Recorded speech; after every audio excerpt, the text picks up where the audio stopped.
దేశాన్ని కుదిపేస్తున్న 500, 1000 నోట్ల రద్దుపై జనసేన అధినేత పవన్ కళ్యాణ్, కళాకారుడుగా నాగబాబు ఒకే సమస్యపై వీరిద్దరూ వేరువేరుగా స్పందిస్తే మధ్యలో మెగాస్టార్ చిరంజీవి ఇప్పటికీ ఈ విషయంపై వ్యూహాత్మక మౌనం కొనసాగిస్తూ ఉండటం టాలీవుడ్ ఇండస్ట్రీలో హాట్ టాపిక్ గా మారింది. ప్రశ్నిస్తాను అని రాజకీయాలలోకి వచ్చిన పవన్ నిన్న దేశాన్ని కుదిపేస్తున్న ఈ నోట్ల సమస్యపై చాలా ఆలస్యంగా స్పందించి కొన్ని సూచనలు చేశాడు. పవన్ ఈ నోట్ల మార్పిడి క్యూలలో వయోవృద్ధులు చాలా మంది ఇప్పటికే చనిపోయిన నేపథ్యంలో ఈ విషయంలో ప్రభుత్వం మరిన్ని జాగ్రత్తలు తీసుకోవాలని సూచించారు. నోట్ల రద్దుపైన ప్రజల్లో ఉన్న అశాంతిని తొలగించాలన్నారు. నోట్ల మార్పిడి విషయంలో ప్రభుత్వం సరైన కసరత్తు చేసిందా అని ప్రశ్నించాడు పవన్.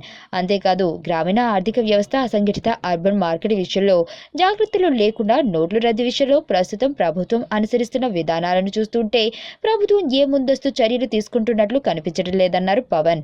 ఈ సందర్భంగా పవన్ తన స్నేహితుడు సాయి మాధవ్ రాసిన ఓ కవితని ట్వీట్ చేశారు. ఇదిలా ఉండగా నాగబాబు ఈ నోట్ల రద్దు వ్యవహారంపై స్పందిస్తూ బురద నుంచి వచ్చిన తామరగా మోడీని పేర్కొంటూ ఆయన దమ్మున్న మగాడు అంటూ మోడీని ఆకాశానికి ఎత్తేశాడు నాగబాబు.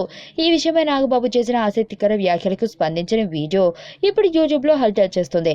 అంతేకాదు దేశం కరప్షన్ తో కుళ్ళిపోయి చచ్చిపోతుందని ఆవేదన వ్యక్తం చేశాడు.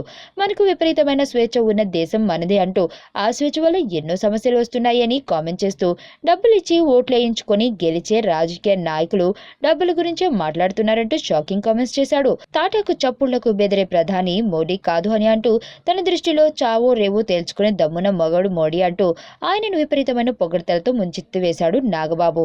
ఇన్ని కామెంట్స్ అటు పవన్ ఇటు నాగబాబు చేసిన కేంద్రంలో మంత్రి పదవి చేసి ఇప్పటికీ రాజకీయాలలో కొనసాగుతున్న చిరంజీవి మాత్రం ఈ విషయంపై ఇప్పటి వరకు ఏమీ స్పందించకుండా తన ఖైదీ నంబర్ 150 షూటింగ్ లో బిజీగా కాలం గడుపుతున్నారు.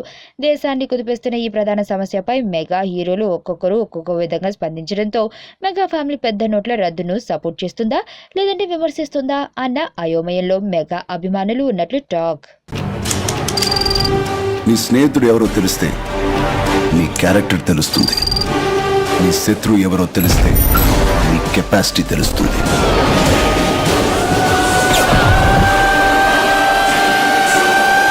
నా శత్రువుని సెలెక్ట్ చేసుకున్నాను.